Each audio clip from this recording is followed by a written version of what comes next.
আমরা কি মাজার গিয়ে সেজদা দেই? আমার দেখছেন জীবনে দিতে? এই যে এত বছর ওয়াজ করতেছি, মানুষের বুঝাইতেছি যে এক সেজদা পাওয়ার মালিক কেডা? আল্লাহ ছাড়া কাহার কাছে মাথা নত করা যাবে? আল্লাহ ছাড়া কাউকে সেজদা করা যাবে? আল্লাহ কি দুইজন না একজন? আল্লাহর সমকক্ষ কাউকে মনে করা যাবে? আল্লাহর সঙ্গে শরীক করা যাবে? তাহলে আমার মাজার পূজারি কোন কেন?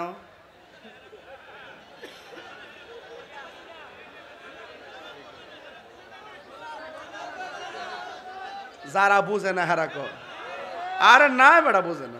আমার মনে ধরে ধরে যে আমির হামজা যে একটা বক্তা আছে, এইটার অসুস্থ রুগী, এইটা 2 দিন পরে যে মাইক দেখো মাজার পূজারি তাহিরি এমনি কো এইটি ওইটা একটা কথা বলছে, দামি কথা, প্রতিহিংসা।